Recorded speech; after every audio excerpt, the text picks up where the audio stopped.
विधानसभा चुनाव शुरू होते ही हर पार्टी की ओर से अब अपने जनसंपर्क कार्यालय का उद्घाटन किया जा रहा है। इसी क्रम में उत्तर नागपुर विधानसभा सीट पर कांग्रेस के प्रत्याशी नितिन राउत ने कार्यालय का विधिवत उद्घाटन किया। महेंद्र भांगे के अथक प्रयास से महाविकास आघाड़ी उत्तर नागपुर विधानसभा चुनाव प्रचार कार्यालय का आवड़े बाबू चौक स्थित डॉक्टर नितिन राउत के शुभ हस्ते इस कार्यक्रम का उद्घाटन किया गया। इस अवसर पर राष्ट्रवादी कांग्रेस पार्टी के शहर के सभी पदाधिकारी व नागपुर शहर अध्यक्ष कामगार सेल के सभी पदाधिकारी, शहर अध्यक्ष वसीम लाला, उत्तर नागपुर अध्यक्ष कमलेश कोटवार, शहर उपाध्यक्ष शहजाद अंसारी, अरविंद बागड़े, महासचिव सारंग रामटेके, सपना बागड़े, सचिव हर्षवर्धन सहारे, चांद शेख, सभी कार्यकर्तागण खास तौर पर मौजूद थे।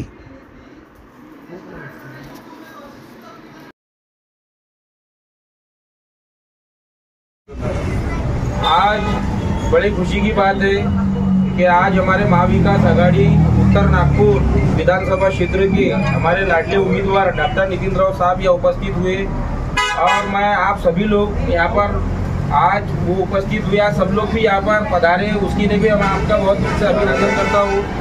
और मैं आप लोगों को सबको बताना चाहता हूँ कि आज जो हालात चल रहे हैं, जिस तरीके से आज हमारे संविधान पर आज आ चुकी है, जिस तरीके से आज यहाँ पर देखने को मिला कि जो आज सरकार तोड़फोड़ की सरकार की बनी हुई है महाराष्ट्र के अंदर, आज मनपा चुनाव जैसे चुनाव को आज तानाशाही करके रोका गया।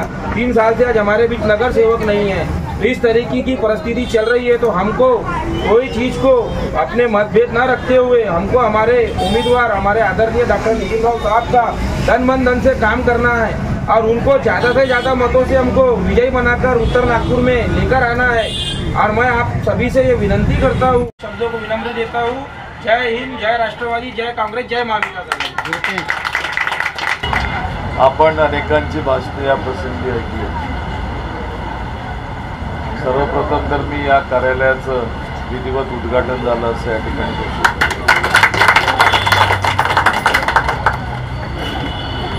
आणि आपल्या सर्वांना विकासाविषयीची सगळी माहिती आहे, त्यावर भाष्य करणं मला योग्य वाटत नाही। ही निवडणूक एक युद्ध म्हणून आम्ही घेतलं पाहिजे, एक लढाई म्हणून आम्ही घेतली पाहिजे। आणि हे युद्ध कशाचं आहे? विचारांचं युद्ध आहे। ही विचारांची लढाई आहे। विचार कोणते? तर RSS आणि BJPचा विचार, त्याविरुद्ध संविधान आणि काँग्रेसचा विचार, अशी ही लढाई आहे। आणि या लढाईमध्ये जर नागपूरची लढाईचा विचार आपण जर केला तर सरळ सरळ संघभूमी विरुद्ध दीक्षाभूमीची लढाई आहे। आता या लढाईमध्ये उत्तर नागपूरमध्ये ज्या पद्धतीनं भारतीय जनता पक्षानं आपलं जाळं विणलं, ज्या पद्धतीने या ठिकाणी RSS आणि त्यांच्या संघटना कामाला लागल्या आहेत, त्याची सर्व माहिती मला आहे आणि मी शेअर करणार आहे। सर्वप्रथम आपण अभ्यास केला पाहिजे की आपण अनेक निवडणुका या ठिकाणी बघितलेल्या आहेत। याच निवडणुकीमध्ये 26 उमेदवार ते एका धर्माचे का देण्यात आले?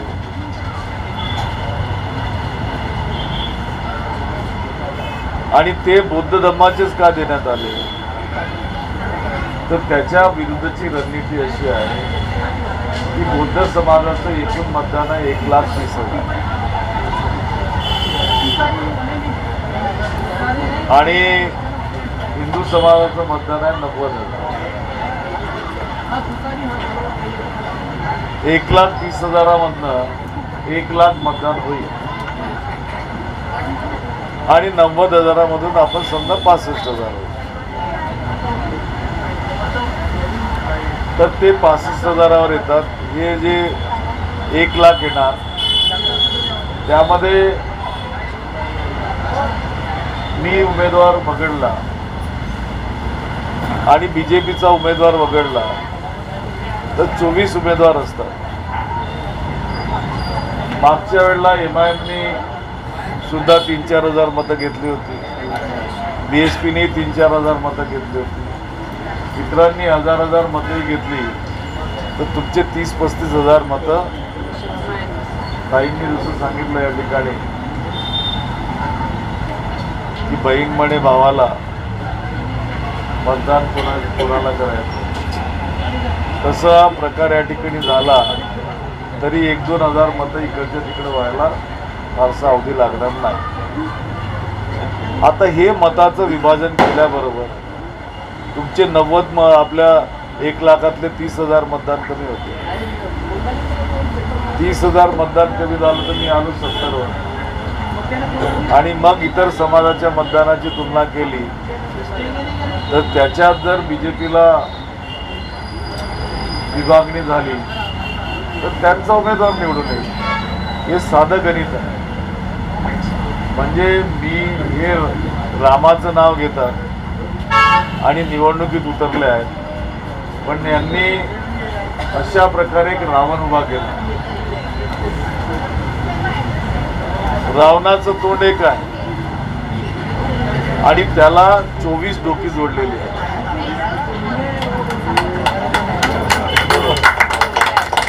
रावणाला 10 डोकी होती, याला 24 जोडले.